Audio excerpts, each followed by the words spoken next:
here. Lord Commander. Well? The king is not in his tent. Not in his tent? No, sir. Well, it must be somewhere. Have you searched the camp? Yes, sir. I brought the aid you assigned to him. I think the man knows something.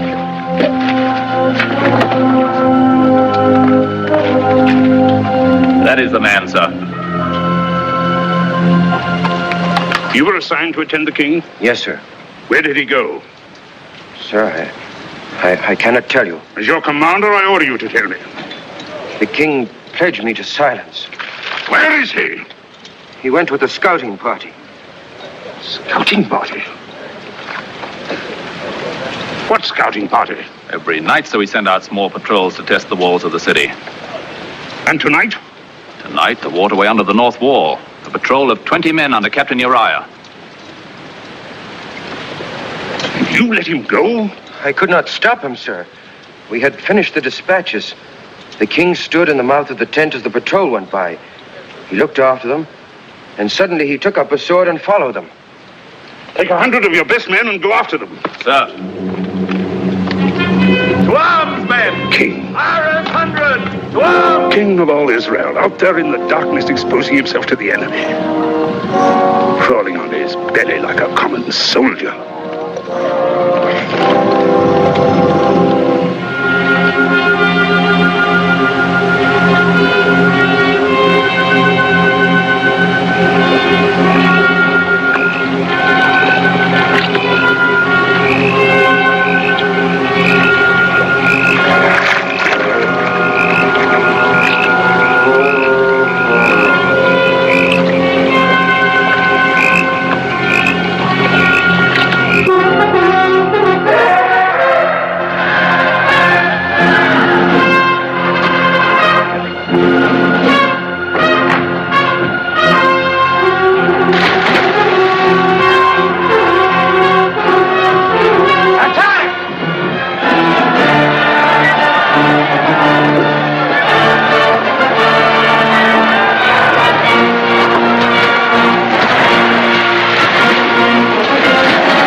Commander of the army, my order. Yes, I know.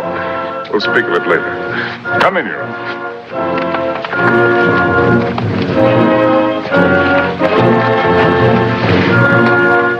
I apologize for delaying your supper. Sit down, Uriah. Pour us some wine. Sit down.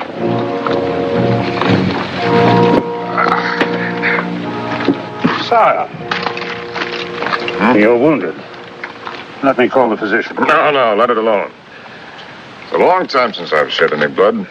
It's good to have proof that it still runs in my veins. Sit down, George.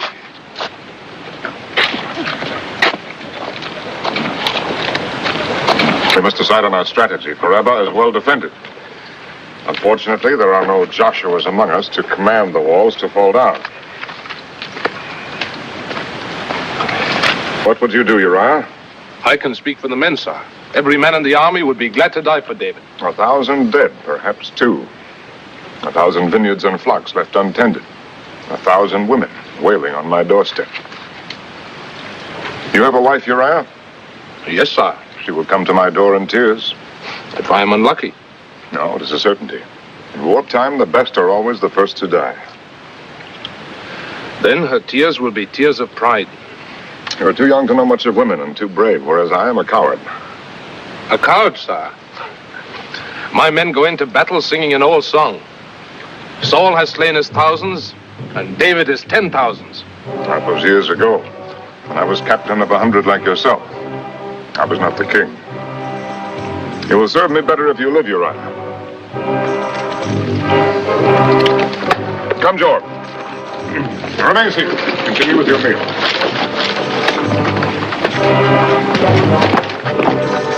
I will return to Jerusalem in the morning.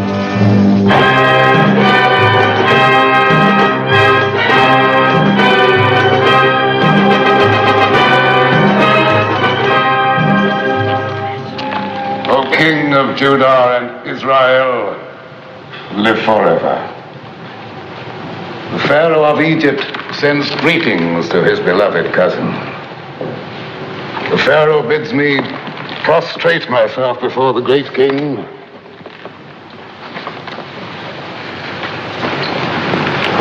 and to present this humble token of Egypt's regard. The king of Israel warms himself in the sun of the Pharaoh's regard.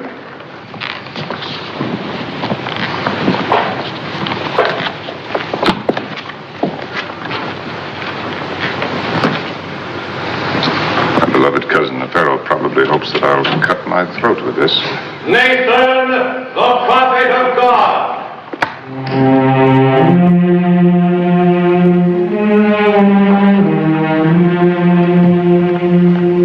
May God walk with David. It is his custom to walk with Nathan. God looks with favor on your plan to bring the Ark of the Covenant into Jerusalem. Excellent.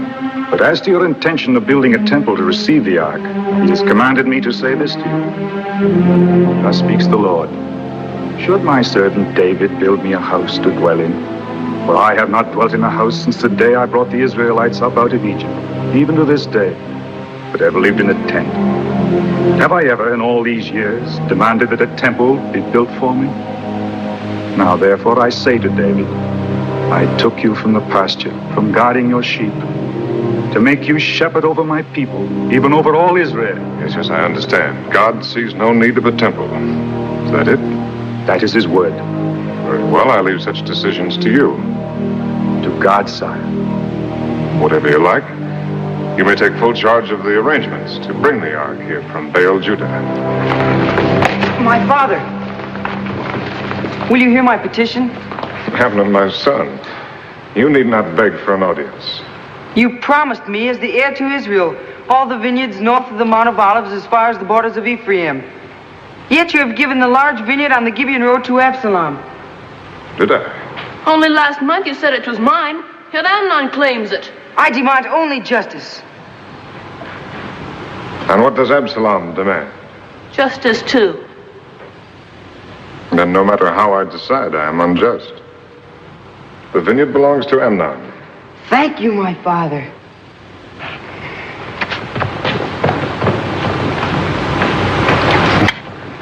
Come with me.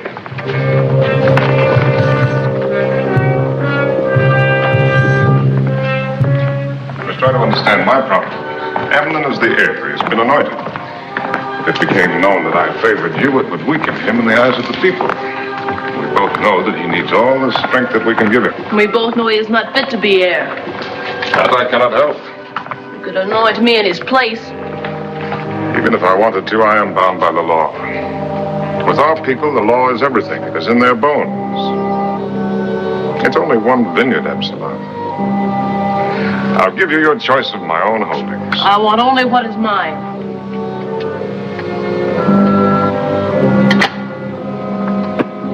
Here, take this. It was worth 20 vineyards.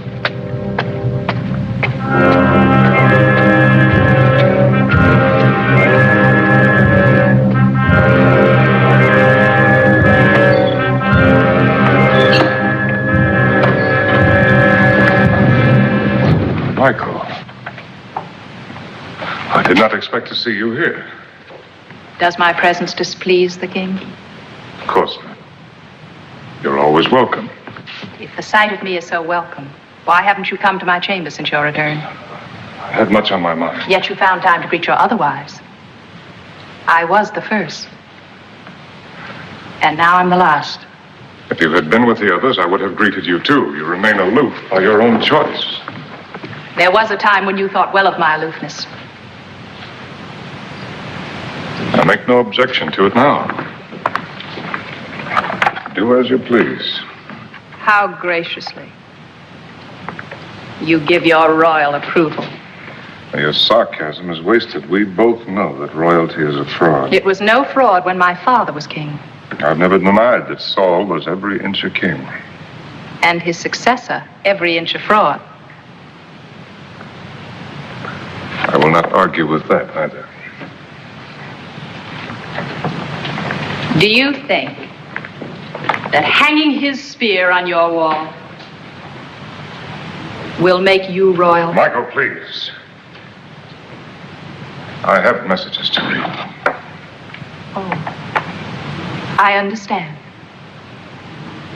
I am dismissed. The shepherd's son is dismissing the daughter of Saul. I am to go and sit with the concubines. They are my wives. And you are my wife. Is that not enough?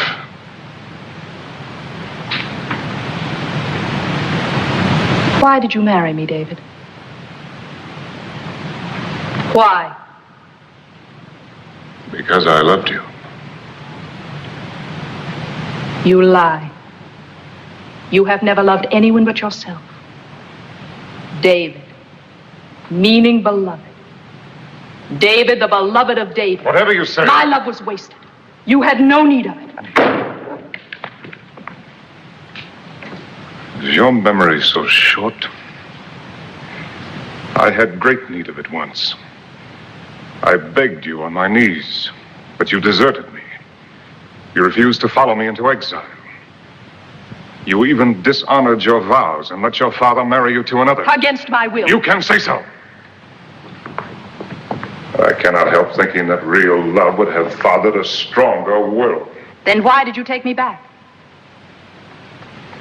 You might have guessed.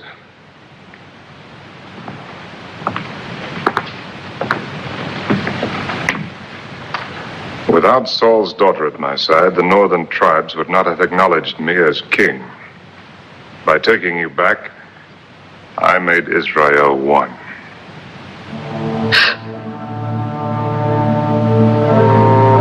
Michael, we're past the days of our passion. Love or hatred or anguish, even cruelty. Why should we torture ourselves? We have to go on living, Michael.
There's a house.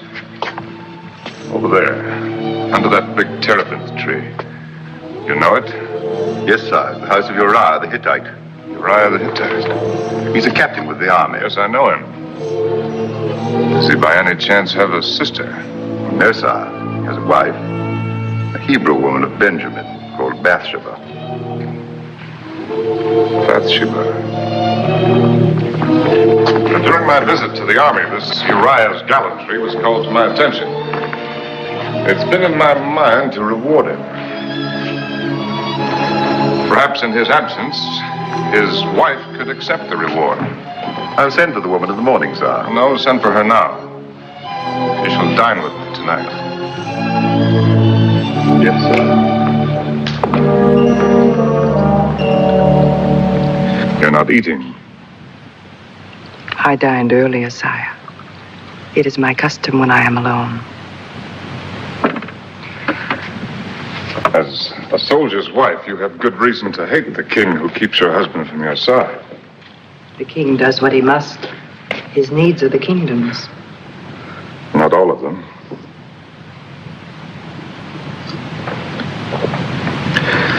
His wine is Phoenician.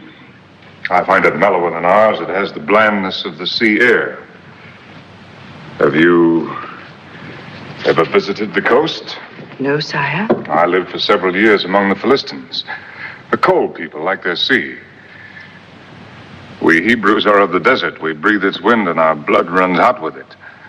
Our emotions are fierce, like the desert wind. We worship our God fiercely. We love fiercely. We feel sorrow fiercely. Even the lesser sorrows, like the absence of a loved one. Has Uriah been away for long? We have been married 7 months. Of this time, we've been together 6 days. Poor return on the hopes of your betrothal. You are generous indeed not to hate me. I had no hope, sire. I first saw Uriah on our wedding day when my father brought me to his house. Then 6 days is the sum total of your love. Of our marriage. Yes, sire.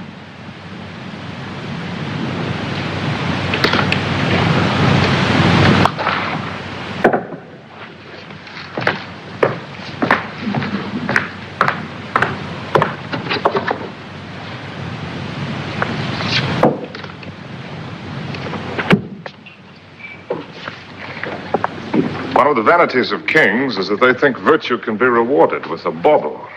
Our God must laugh at the spectacle of unvirtuous kings, hanging bits of rock and metal on virtuous men.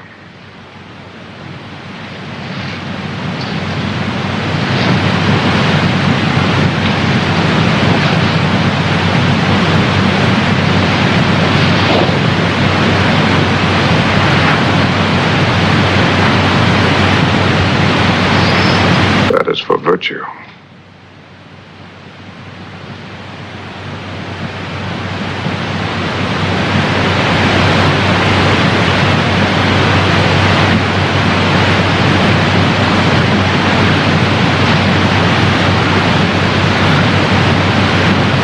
Now you understand why I sent for you.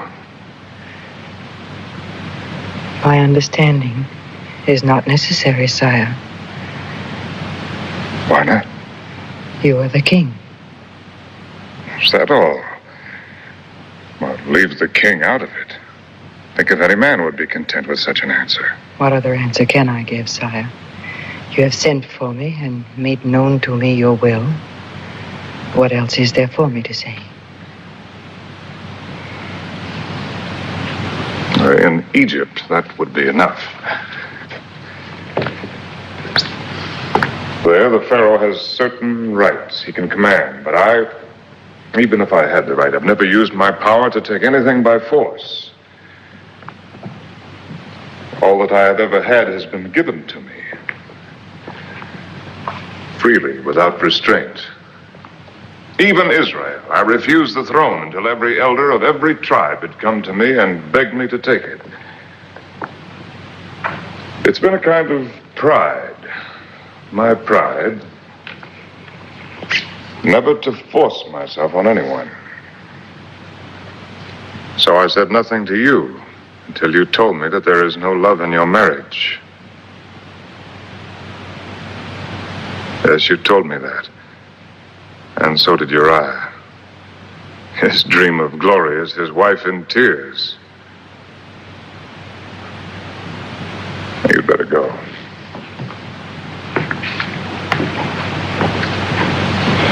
Oh, keep that. It's only a stone, but you lend it beauty. Uriah is a fool. When I looked on you for my terrors tonight, I knew that every future moment spent away from you would be a moment lost. Yet he's found only 6 days for you in 7 months. The perfume of his beloved is the stink of war. Does he think that a man was made only for the agony of battle? Does he call that manhood? Does he know blood, no heart?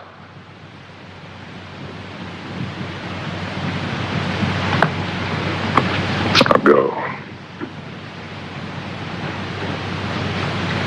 Be thankful that I am not Pharaoh. At least I can console myself with the thought that your modesty matches your beauty. Perhaps you would prefer truth to modesty, sire. Before you went away, I used to watch you every evening as you walked on your terrace. Always at the same hour. Always alone. Today I heard you had returned. Then you knew that That you would be on your terrace tonight. Yes. I had heard that never had the king found a woman to please him. I dared to hope that I might be that woman. Why are you telling me this now? Why not before? Because first, I had to know what was in your heart. If the law of Moses is to be broken, David, let us break it in full understanding of what we want from each other.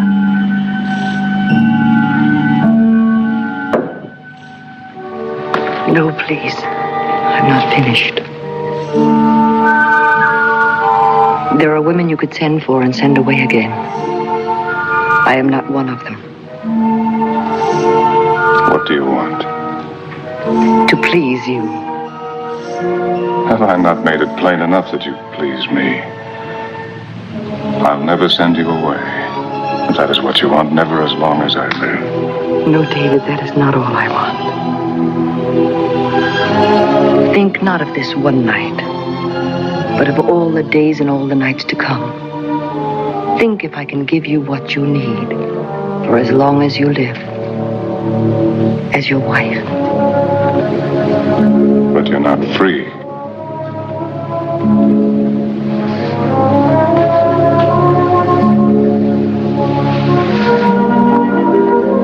If I were free. A king is not supposed to need anything. Only a fool would suppose that. Oh, then. Friendship. I had a friend once, but I destroyed him. The others who call themselves friends, I never see their eyes, only the tops of their heads as they bow to me. Their hands are extended to me, but palms upwards for favors. Even my own sons.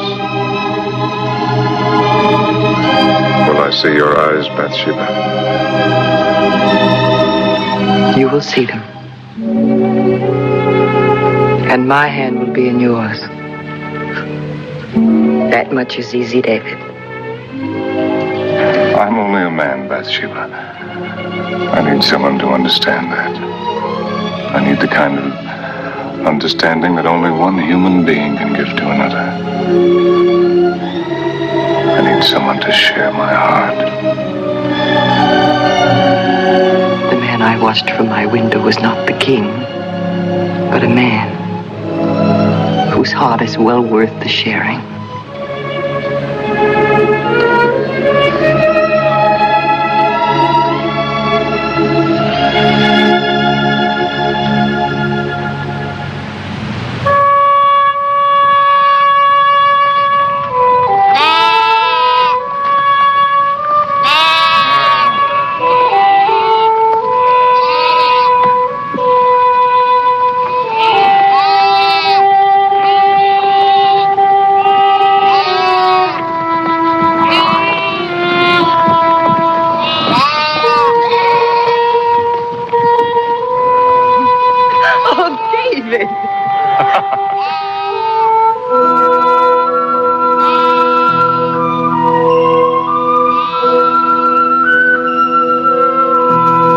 No, David. The boy, he'll see us. No matter. Shepherd boys learn early about life.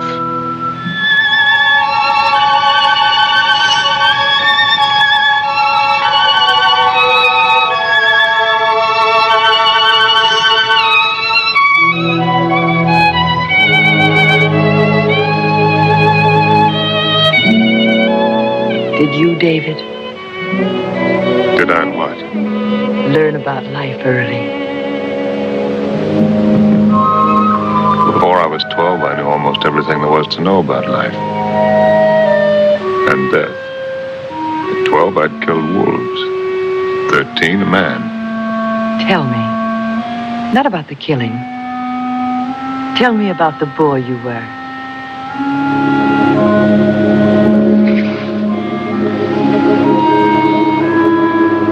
Couldn't be of any interest to you. A woman is interested in everything about her man. Particularly in what he was before she knew him. Well, there's not much to tell. I was a shepherd like thousands of others in Judah.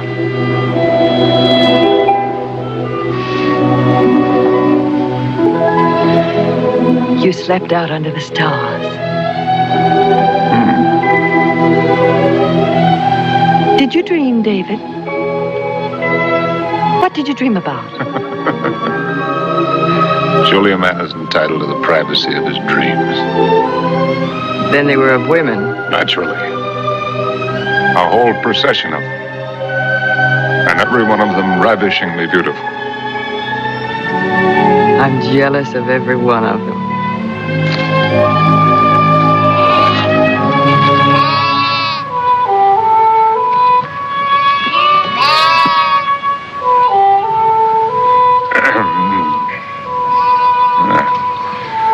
It's been a dry year.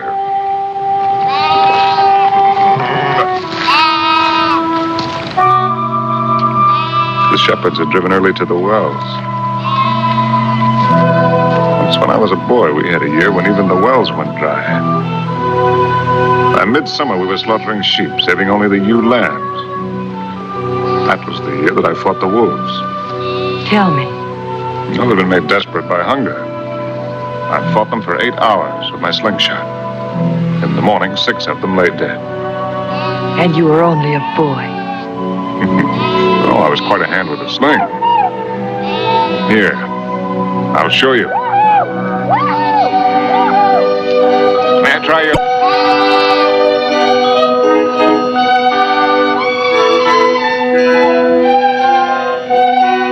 Now, that tree.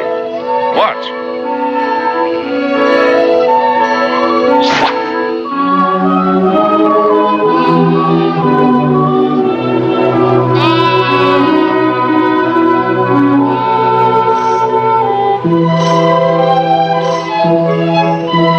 Very well, if you think that you can do better.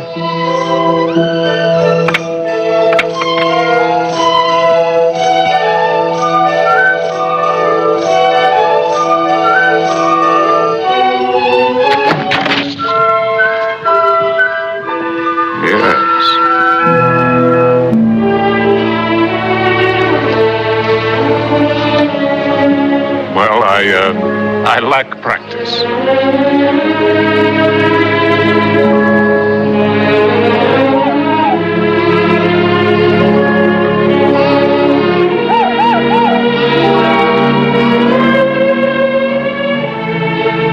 David, did you really kill Goliath?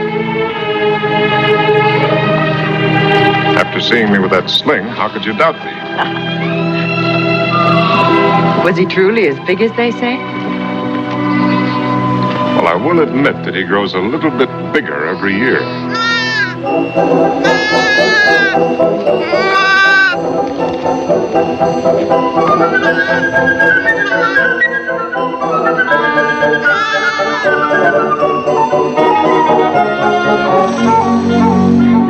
A new life.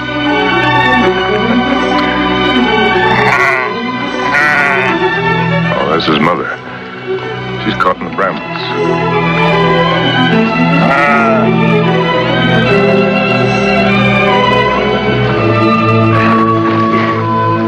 I'll give you some help. Thank you, sir. Let's clear those hind feet. No, use both hands.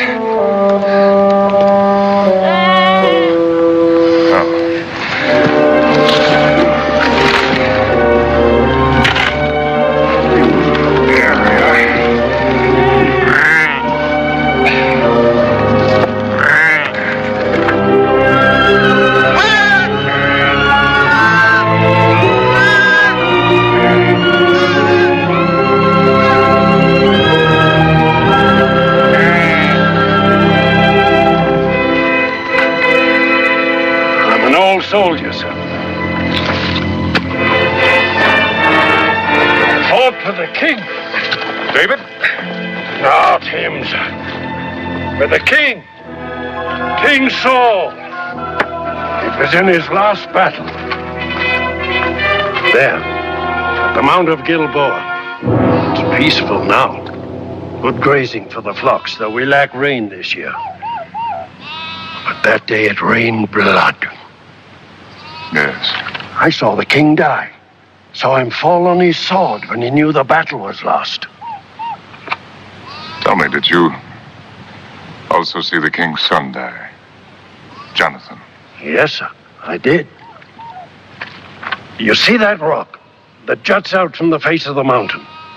The big one, with a sun on it.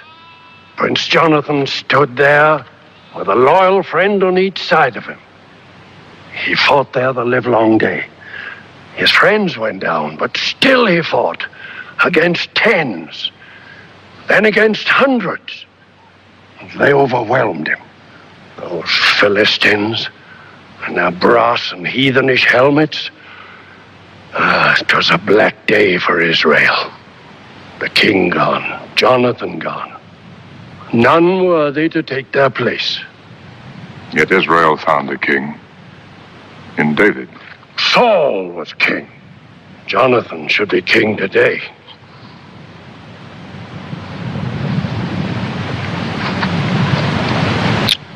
Here.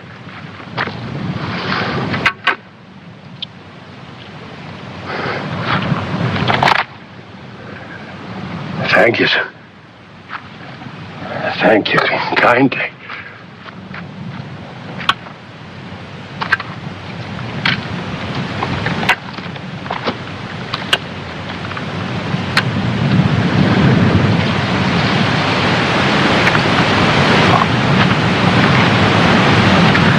David. Come. It's getting late.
stood the battle.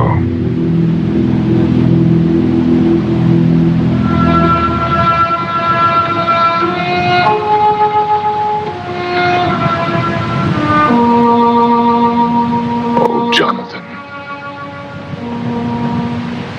thou wast slain in thine high places.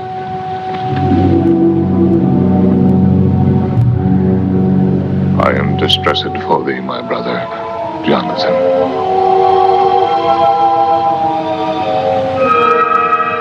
Very pleasant hast thou been unto me. Thy love to me was wonderful, passing the love of women. How are the mighty fallen, and the weapons of war perished.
Greetings, Abishai. I received your message. Am I in time? Yes, sir. Even now, the caravan approaches Jerusalem.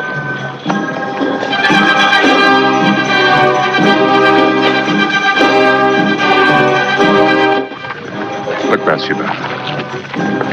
The Ark of the Covenant. The shrine that has traveled with our people through all their wanderings. I'm bringing it here to its proper home.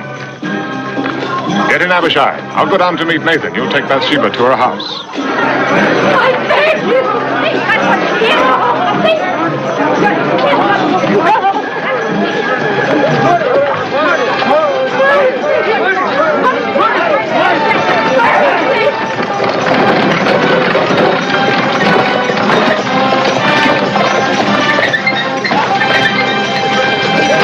Mercy, I beg you. It's for you to cast the first stone.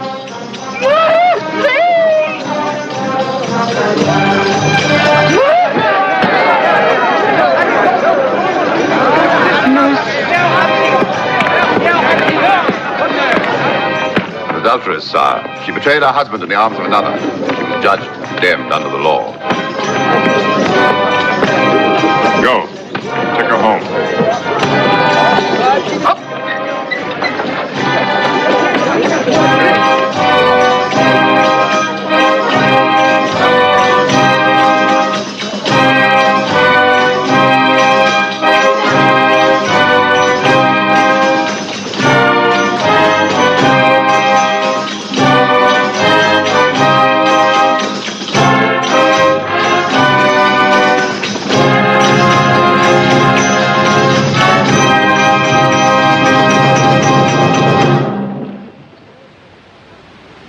Sire. Nathan?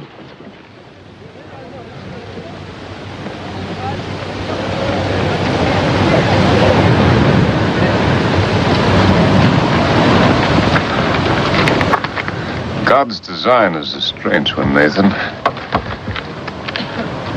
Consider how this box of wood has outlived the flesh that made it, and preserved it and venerated it. A pity that it is mute and blind and cannot tell us of our ancient dead. Of Moses on the mountaintop, of Miriam and Aaron, of Joshua at the walls of Jericho. No, sir! Do not tempt the thunderbolts of the Lord. His dwelling is not to be profaned by unconsecrated hands. To touch it is to die.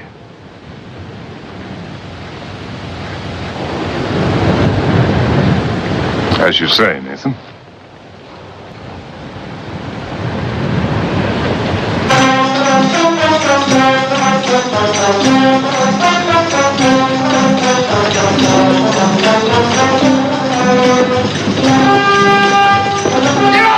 The Ark of the Covenant is fallen!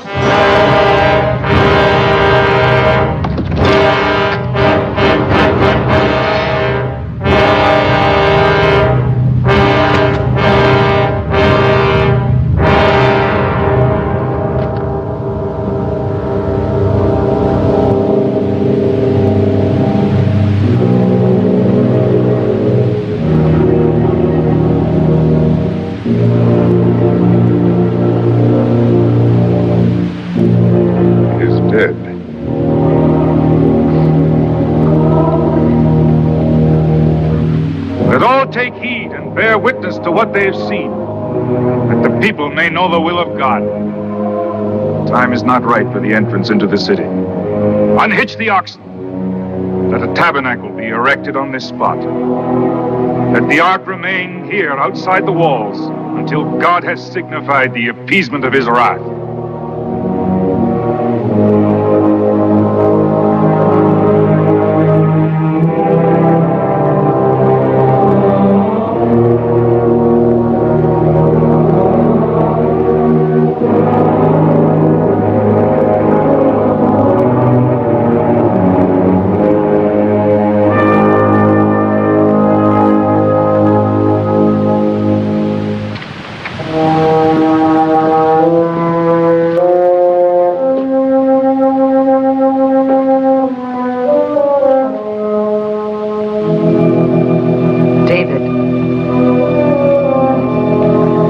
Bathsheba.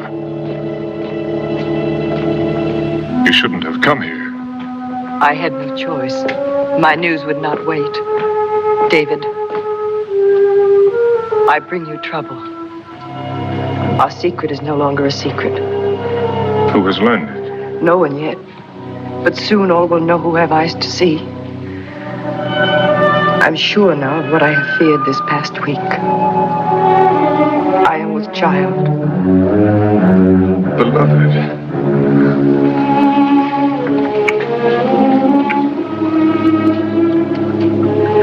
No need for tears.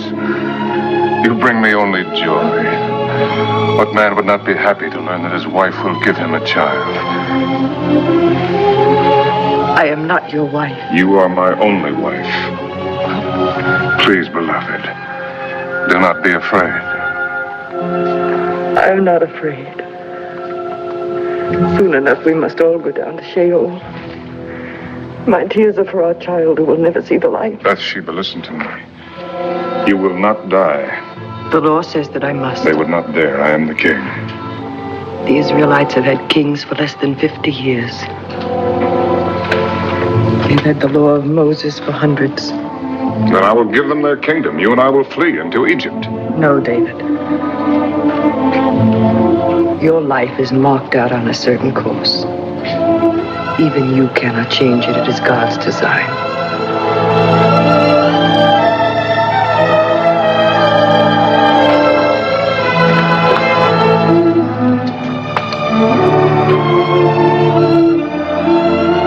There is another answer.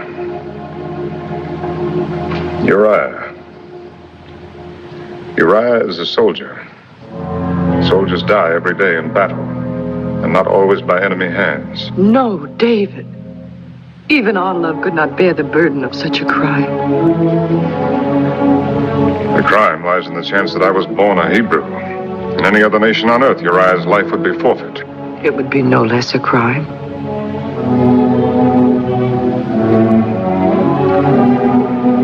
If I sent for him, told him everything. We both know what he would say. Yes, honor is everything, charity nothing. For the sake of honor, blood must flow, lives must be ruined, humanity denied. I can see Uriah now, hurrying to the gate, eager to be the first to cast a stone. Sire, is it, Abishai? The orders for Joab, sir.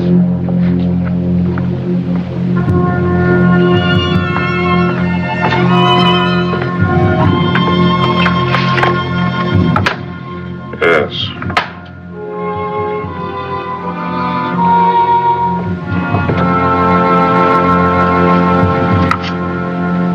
Do not send it now. I may want to add to the message. Yes, sir.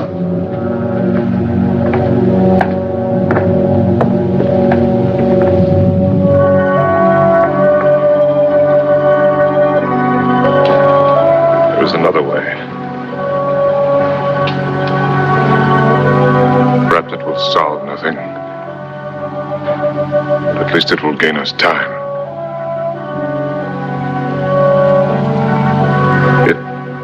Uriah can be made to believe that the child is his. But he has been away almost a year. I will send for him to report on the campaign. He'll be here in Jerusalem one night, perhaps two. You called me your wife. The law calls you his. That is not worthy of you, David. It tears my heart to suggest such a thing. But it is your life, beloved. Your life. It is shameful what you ask. There is no shame too great. No act so vile that I would not commit it. It would save my love.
It is late and our guest must be weary from the road.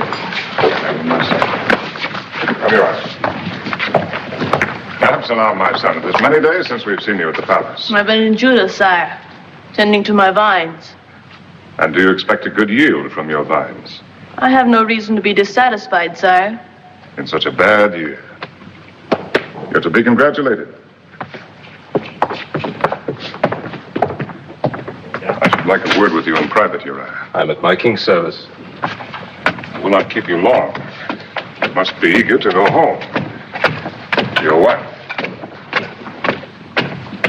say the attack is planned for the day after tomorrow. Yes, sir. Job is confident that it will meet with success. He promises you rubber within a week, sir.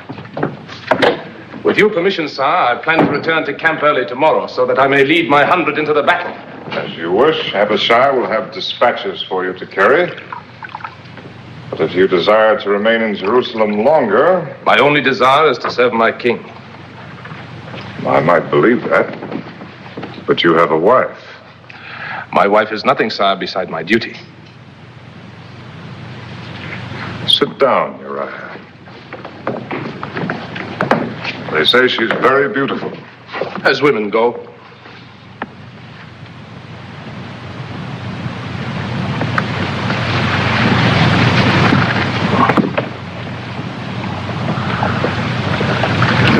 A woman does not always share her husband's devotion to duty. Have you ever tried to think of things from her point of view? No, sir. But supposing her wishes and yours come into conflict? A woman's wishes cannot conflict with her husband, sir. That is the law. The law? The law can only control what we do, not what we think. What does your wife think, Uriah? I do not know, sir. Is it possible that you believe that she does not think or feel? A woman is flesh and blood, Uriah, like us. Perhaps even more so because we give her so little to think of but matters of the flesh. In all our history, only a handful of women have been permitted to write their names beside the men. Miriam, Deborah, Jael, perhaps one or two more. A woman's occupation is her husband. And her life is her love. But if her husband rejects her love, if he puts another love before it, if he denies her the only meaning that her life can have, is it not understandable if she seeks a meaning for it elsewhere? With another man? Yes. If she does, she breaks the law. But if her husband feels pity for her, under the law, he is the one who must condemn her. Then it is doubly his duty to be sure that the law is obeyed.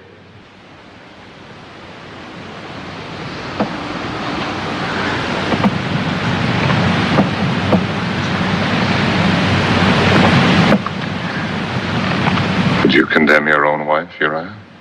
Bathsheba? But that is not possible. But if it were possible? I would not hesitate to do my duty, sir. You would force her to suffer the most horrible of deaths.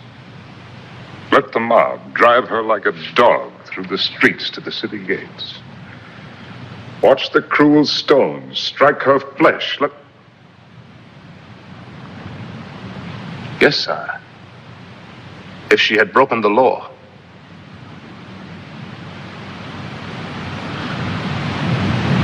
I've kept you too long from your bed. You may go. Sire, will you grant me a boon? What is your wish?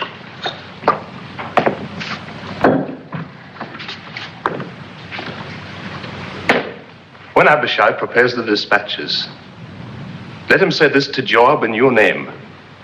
Set Uriah in the forefront of the hottest battle, that he may serve as king to the utmost of his ability. I will consider it, Uriah. My thanks, sir.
You are up late, David.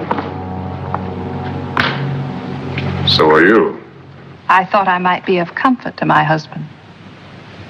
It's a terrible thing to know that your beloved is in the arms of another. Do not trouble to lie. You see, I know your secret. Yours and the Lady Bathsheba's. You know nothing. The lady has servants. Servants tell things to other servants, and they in turn tell them to their mistresses. So the daughter of Saul concocts a fantasy from servants' gossip. Bathsheba's condition is no fantasy. And the child she carries is yours. Oh, my husband, I guessed at once why you had sent for Uriah. Only David would have thought of it. A clever trick, worthy of the son of goatherds. Get out. You cannot save Bathsheba now. Your scheme has failed. Uriah has not been to his house all night.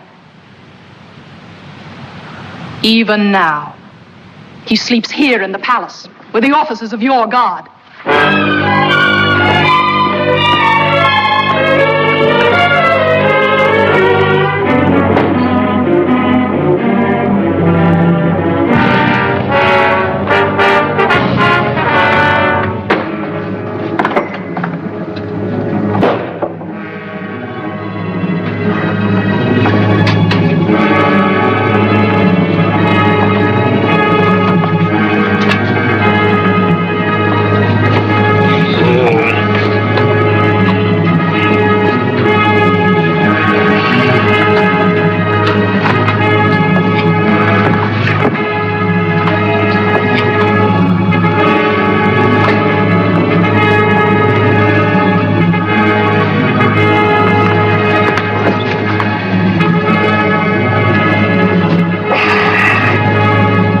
Sire, forgive me. I have slept late. I told you to go home. I ask your pardon, sire. I could not go to my wife. Why not? It's a matter of my own worthiness. Perhaps you will consider this foolish, but when Joab told me I was to come to Jerusalem, I swore an oath on my sword. I swore that while the army still slept in tents, while Rabbah still stood in defiance of God's will, I would deny myself the comforts and the pleasures of my own house. I would keep myself clean for battle as if for entering the tabernacle of the ark. I'm sorry if I have offended my king.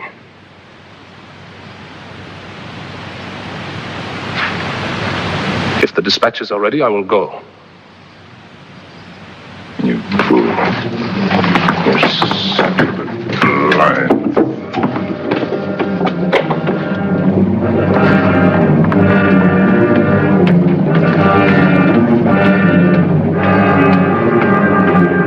Sire.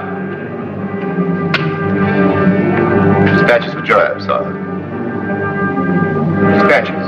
Shall I give them to Uriah?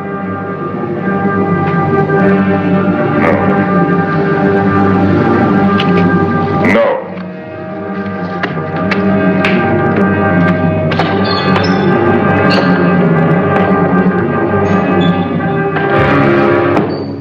There is an additional order.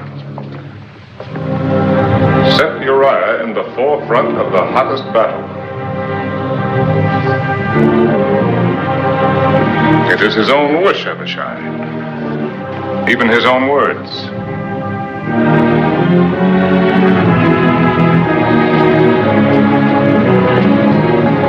Is that all? No. I will not add hypocrisy to my other sins.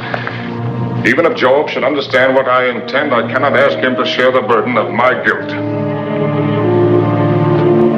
Here is the order. Set Uriah in the forefront of the hottest battle and retire from him that he may be smitten and die. Yes. When it is finished, seal it and give it to Uriah. Yes, sir.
Sire, we bring great news. The walls of Rabbah have been breached. When we left, there was fighting in the streets of the city. Joab bids me urge you to come to Rabbah with all speed to receive the surrender of your enemies.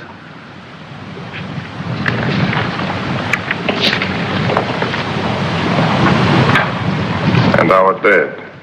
Our losses have been heavy, sire. Of the captains of 1,000, Abimelech, the son of Jerubbaal, and Heled, the son of Ikesh. Of the captains of 100, Hezro the Carmelite, Egal, the son of Zelik, Ittai, the son of Ribai, Abiel, the Arbathite, Eliam, the son of Reuben, Shammah, the Haradite, Uriah, the Hittite, Bani, the Gadite, Asmaveth, the son of Eli, and many more are wounded. How did Uriah the Hittite die? There was a mistake in the order, sire. Uriah advanced too far into the breach and was cut off from his command. When you have eaten and rested, prepare to return to Rabbah. I will ride with you.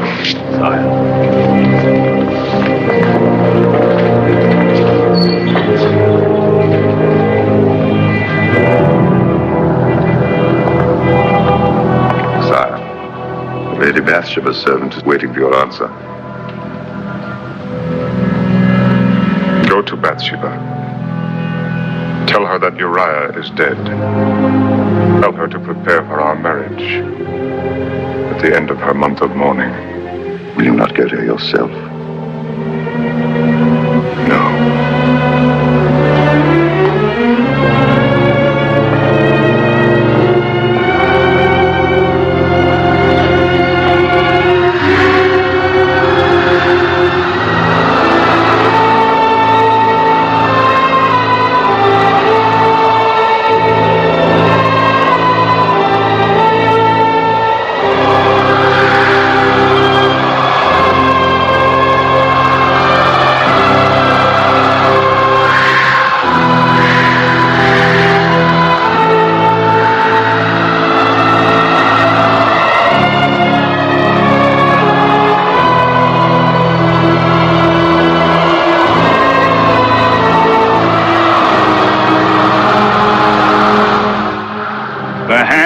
God is heavy on his people.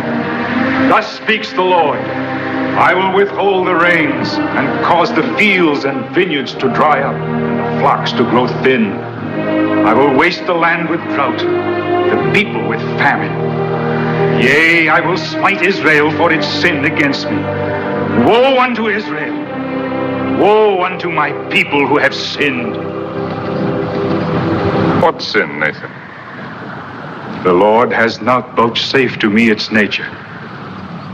But evidently the sin is great, thus to incur his wrath. Does it take so much to make him angry? That soldier who laid hands on the ark, he was only trying to be helpful. It is not for us to question the ways of the Lord. I question nothing. Yet the sun was hot that day. The man had been drinking wine.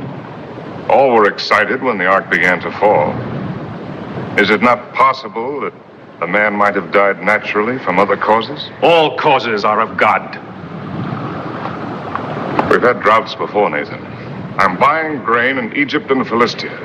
There will be enough for everyone until the rains come if I have to empty my treasuries. Now, what more can I do? Is there anything else? Yes, sire.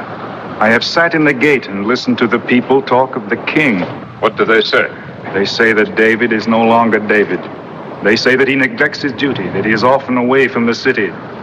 When he is here, he has turned his face from his people. Petitioners are sent away from his door without a hearing. In hard times, it's natural that some will complain. Complain, yes, sire. But not talk openly of overthrowing the king. Explain yourself. The hearts of the Israelites are turning after your son. Well, it's difficult to imagine poor Amnon winning anyone's heart. Not Amnon, your second son, Absalom. Boy? Every day he is at the gate seeking those you have turned away. To these he says, Oh, that I were made a judge in the land, that all may come to me and receive justice. Confine yourself to the affairs of God. Leave the affairs of the kingdom to me. Sire. Oh, Abishai, I have orders for Joab. The king forgets that he too is a servant of the Lord.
Waiting.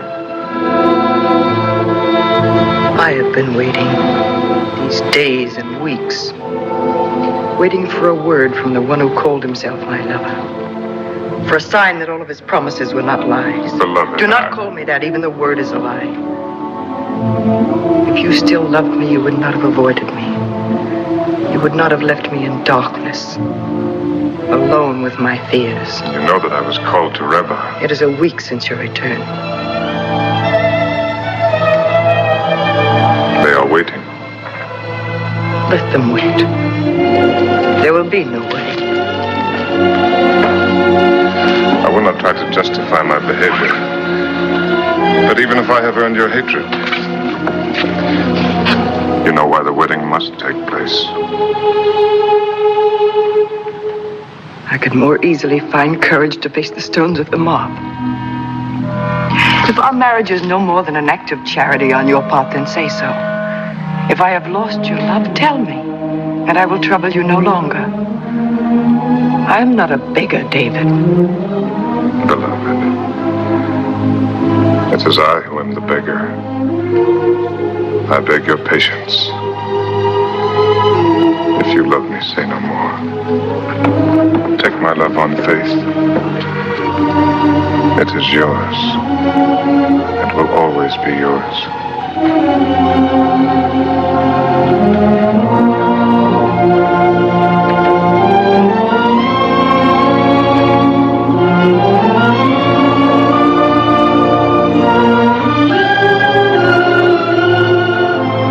Come, my wife.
name should be called if he would again see his son alive.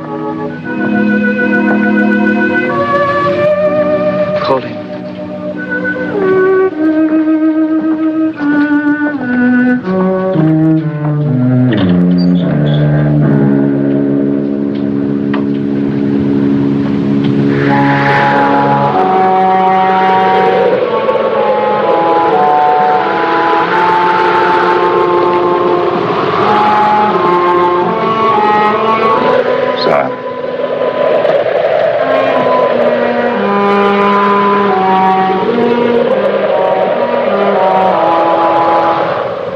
Bathsheba asks your presence.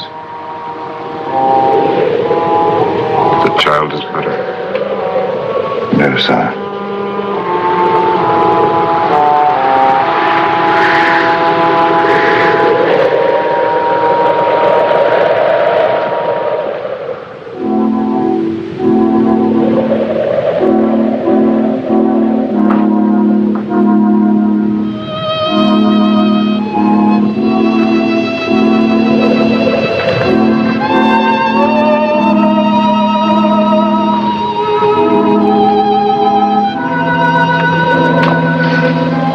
Physicians can do no more. They say he will die. I know. I have known it these 7 days. I have lain in sackcloth on the earth. I have fasted. I have tried to pray. My prayers were only words, going out into emptiness. They fell on no ears but my own.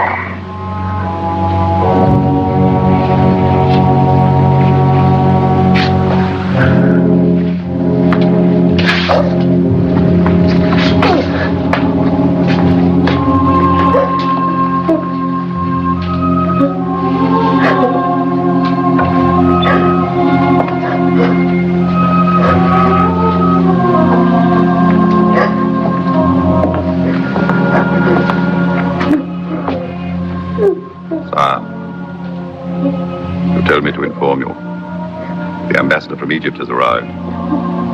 Shall I send him away?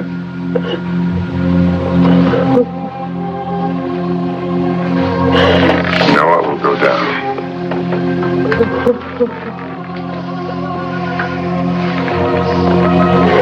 The time for grieving is past. Will it bring my son back if I mourn for him? No, I shall go to him. But he will not return to me.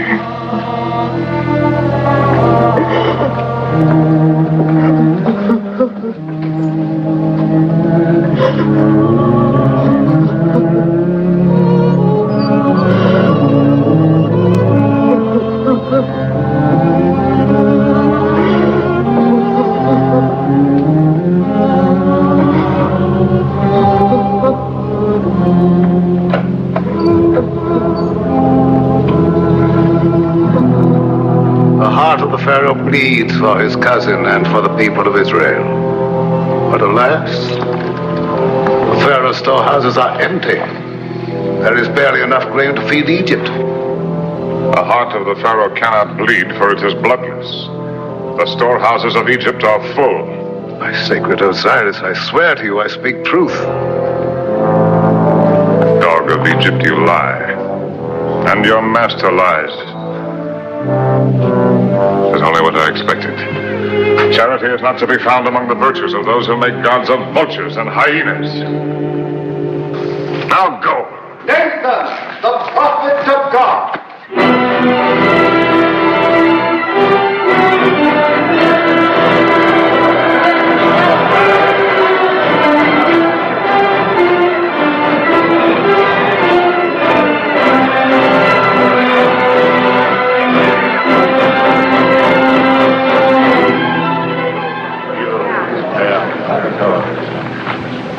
I come on a matter of justice, sire. Hear and render judgment.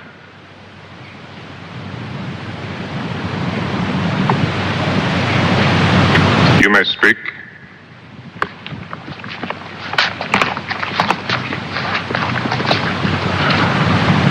There were two men, one rich and one poor. The rich man owned great flocks and herds, but the poor man had naught but one ewe lamb. He reared it, and it grew up with him and his children.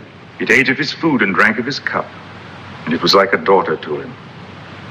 Now there came a wayfarer to the rich man, asking meat. But the rich man did not take of his own flocks, feed his guest. Instead, he took the poor man's one ewe lamb and slew it and prepared it for the wayfarer. What is your verdict upon this man? He shall restore the lamb sevenfold. The lamb is dead. It cannot be restored. Then the man deserves to die, because he had no pity. You are the man.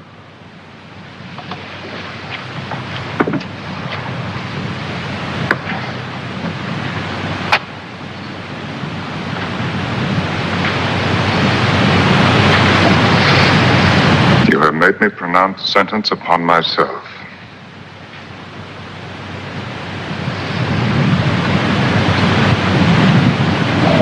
Very well.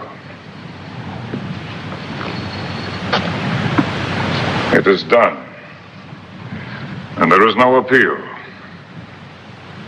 It is the will of God, and I accept it. Gladly. It is not his will that you should die, David. Worthy or unworthy, you are his anointed. Through Samuel, he chose you to lead his people. Your labors in his behalf are still unfinished. But you cannot escape the punishment of the Lord. I have not escaped it. My son is dead. His justice is still unsatisfied. You have paid for your adultery, but you have also killed. You have taken up the sword and slain your fellow creature for your desire. Now, therefore, the sword shall never depart from your house. You shall know the hatred and ingratitude of your own flesh. Brother shall turn against brother, and son against father. The history of David's house shall be a history written in blood. You tell me nothing new.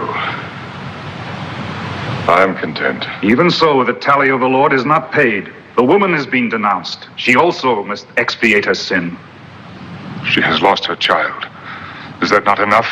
Bathsheba has sinned, and she must render payment according to the law of Moses. Uriah's death was my act, and mine alone. She was a faithless wife. Faithless only because I made her so. Could she deny the king when I called her? Could she refuse to obey my commands?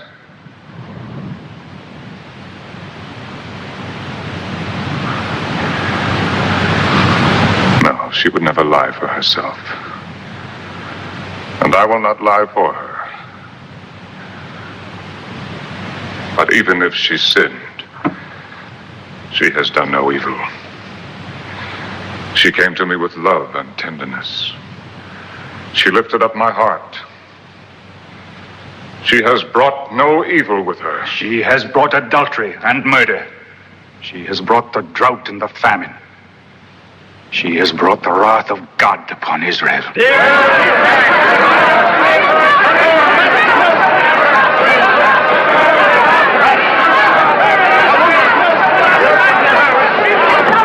know the law, and so does David. Yes, I know the law.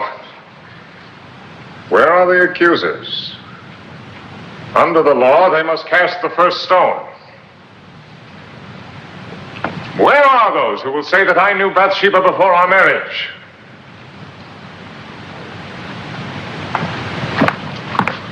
Who will dare to say it to my face?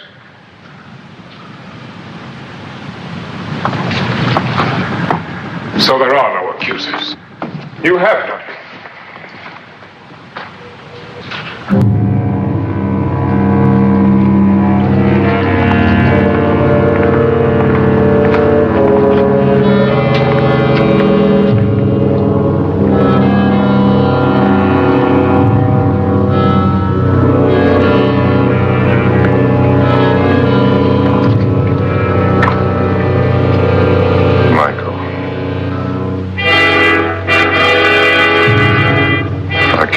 It in my heart to blame you for what you do. But you, Absalom, my son, have I given you cause to hate me so. Go, David, and bring Bathsheba here to face her judges. You have made her a queen in Israel. It is not fitting that she should be dragged to judgment by the people.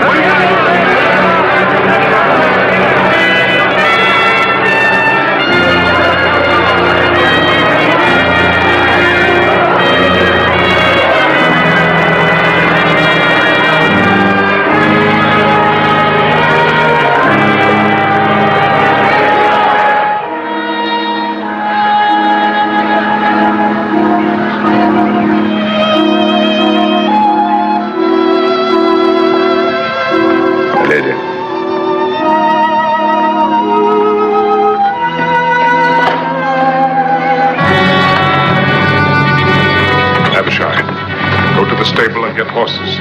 Bring them to the gate in the garden wall. Yes, sir. No, not that way. They'll be watching. Go by way of the terrace. Get me out of the city before they know that we've gone. Sire! The palace is surrounded. Call the guard. Surely my own bodyguard can be trusted. Go! Go!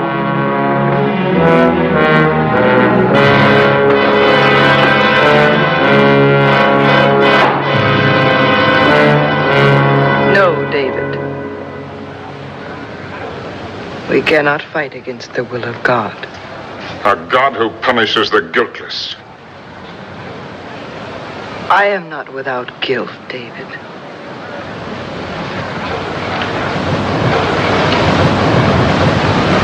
Now I know how Uriah died.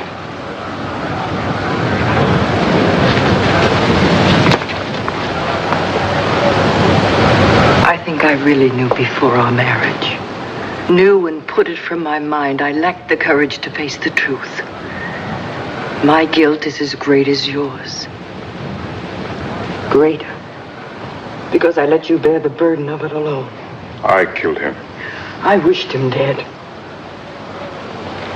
God sees into our hearts, David.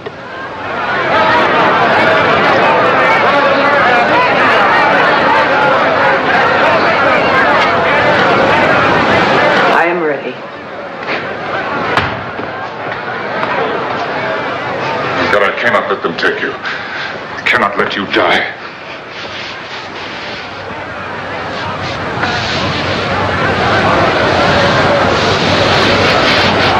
David? Yes, love.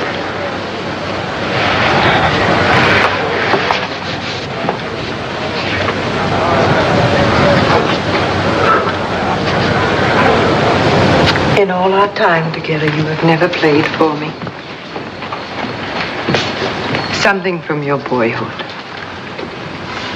When you were a shepherd.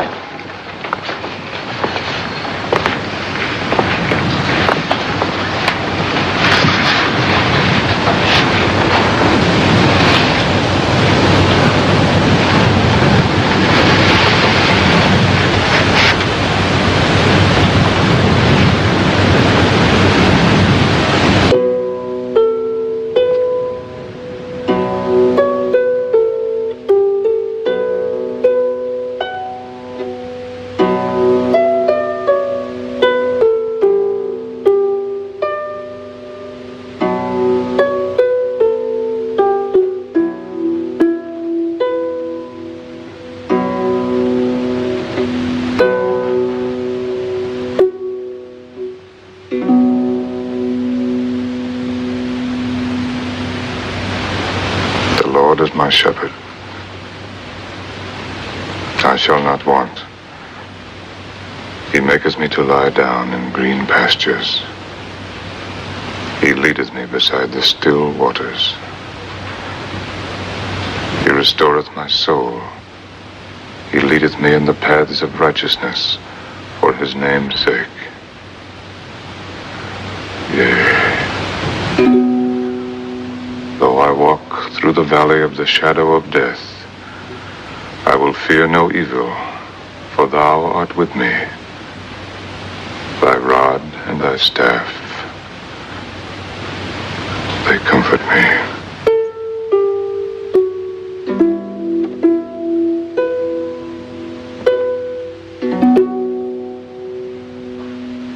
Thou preparest a table before me in the presence of mine enemies. Thou anointest my head with oil. My cup runneth over. Surely goodness and mercy shall follow me all the days of my life. And I will dwell in the house of the Lord forever.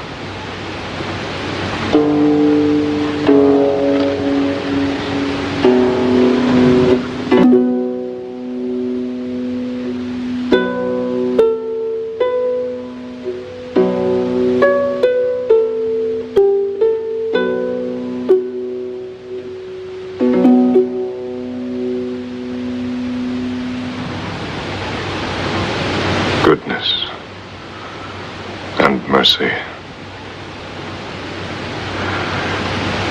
When I wrote those words, I believed in such a God.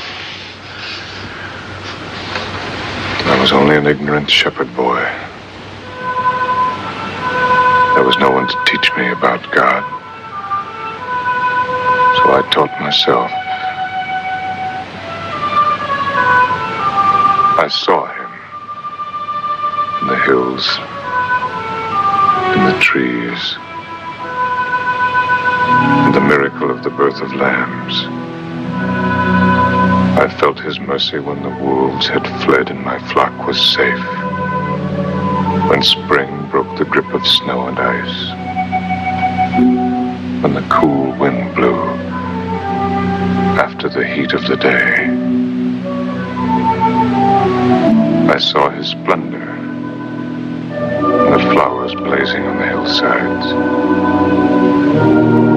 the stars burning in the sky, and knew his hand in everything.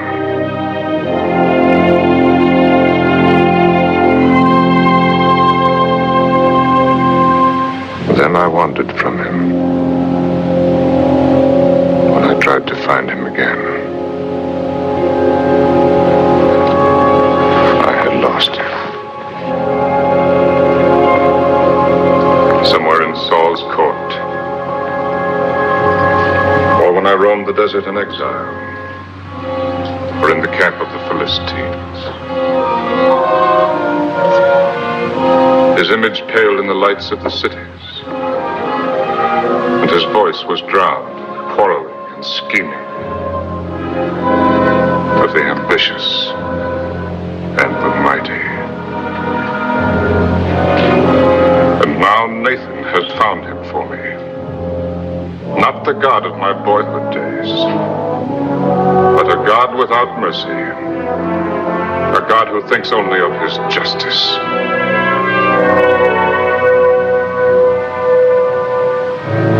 So you must die. As the soldier died when he tried to save the ark from falling. He put his hands on the ark like this.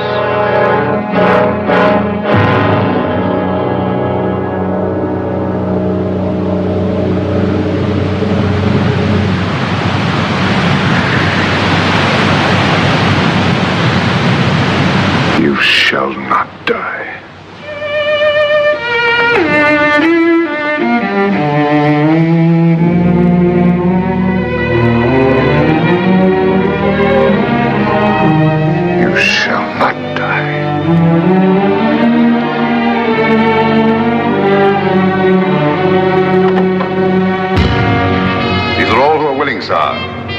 Be enough.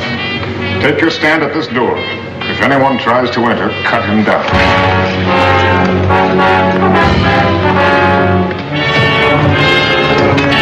You two to the right door.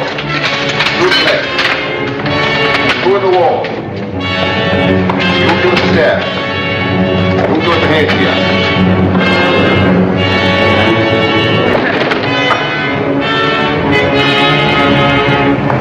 Where's the woman? She is not coming.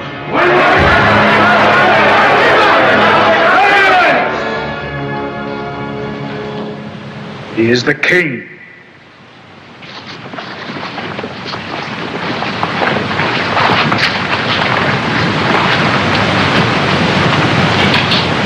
You have heard the word of God. I have heard the word of Nathan. You have told me that God demands justice. That I will believe. But I will not believe that he would condemn a helpless woman for another's crime. Where are you going?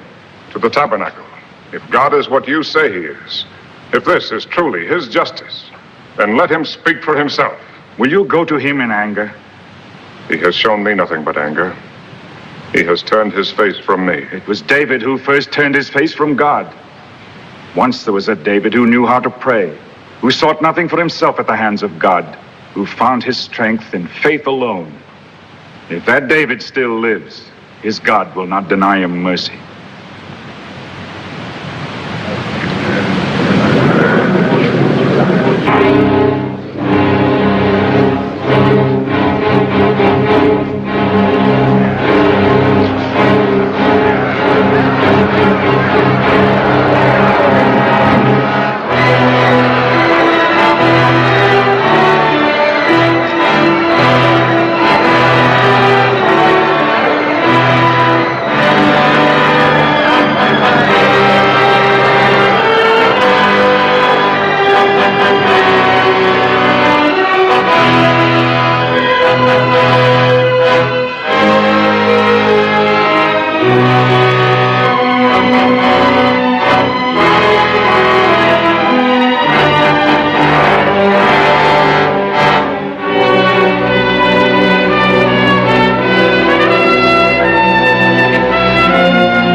Hear my prayer.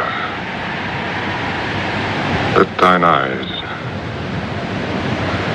which alone see clearly, fall upon thy worthless servant. In all things have I failed thee. My life is a waste. My crimes are many and terrible. To my sons I have bequeathed the evil that is in my blood. I have led my people into misery and want. I have used thee with ingratitude and betrayed thy trust. I have been a faithless shepherd. I am dust in the sight of thine eyes.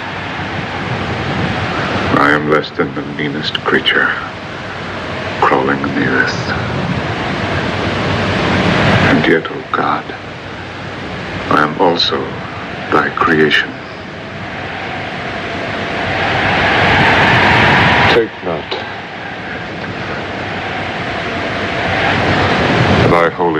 it from me. Thy spirit, which abode with me in the wilderness. I ask nothing for myself, O God. By my sins, I have put myself beyond the compass of thy forgiveness. But lift thine hand from thy people who suffer for my crimes. Forgive them the sin that is not theirs, but mine. Let the land thou gavest their fathers flow once more with thine abundance.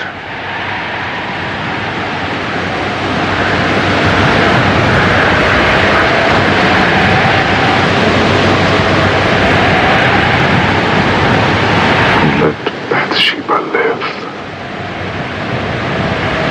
to praise thy name and testify to thy mercy. Show her the loving kindness of thy heart. Cleanse her from sin.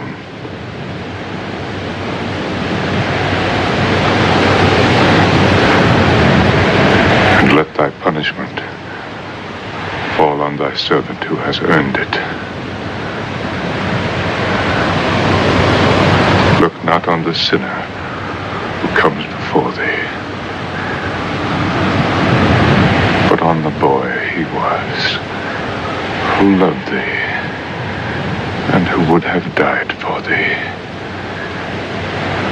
Make my heart as his.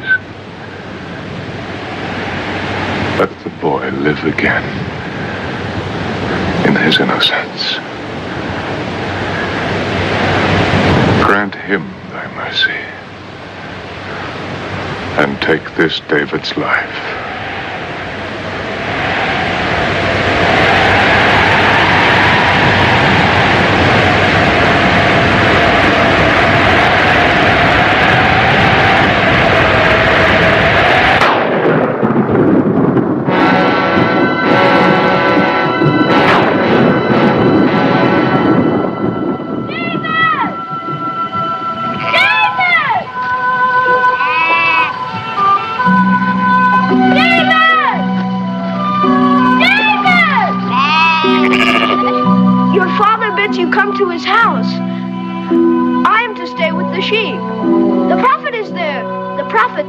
Himself.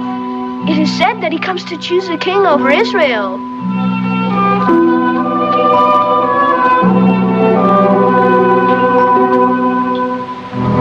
Eliab,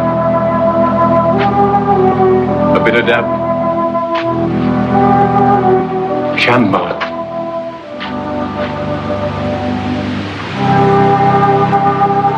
The Lord has not chosen one of these. Any father would be proud of such sons. You do well to feel pride, Jesse. The Lord does not see as man sees. For man looks on the outward appearance, but the Lord looks on the heart.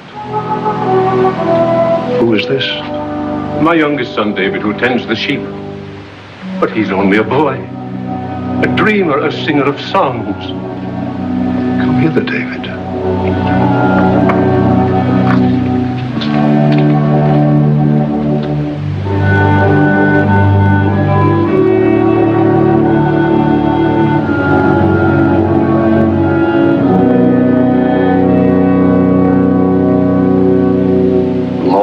Chosen.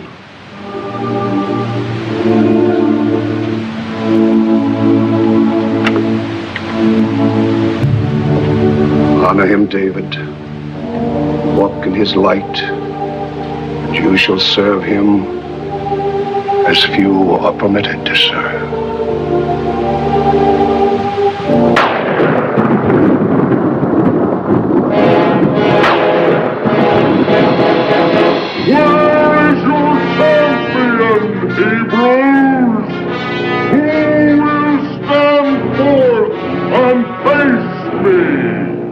Giant of Gaza, challenging us to send a champion against him and so decide the battle. Sire, the men have heard his challenge these 40 dawns. They cower like whipped dogs at his voice. Unless he is met, and soon, our cause is lost. And is there no one in the ranks of Israel who dares to meet this man? Sire, if Goliath were only a man, any one of us would go. But he's like no man born of woman.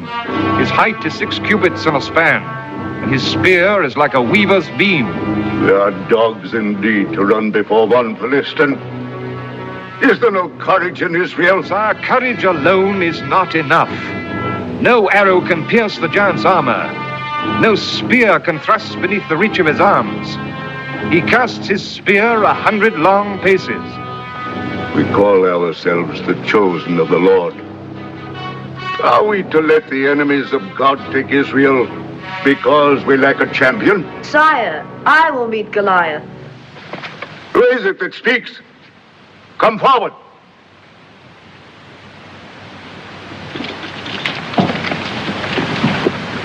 David, my armor bearer. I will meet him, sire. Sire, Samuel calls this boy the Lord's anointed. If you let him go down to face the giant, Samuel's prophecy can be proved. Or disproved. David, you may meet Goliath.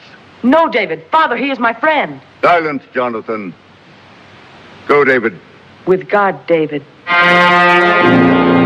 Goliath a dog that you send a boy to meet him? Come closer, little one. Come closer. Come closer, little one. My father, let me go down in David's place. No, Jonathan. Let the Philistine prove the folly of Samuel's prophecy.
is my shepherd, I shall not want.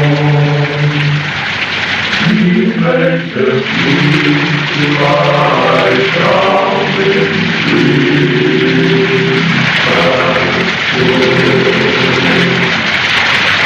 He leadeth me beside the still waters. No man can ever hope to know the real nature of God, but he has given us a glimpse of his face.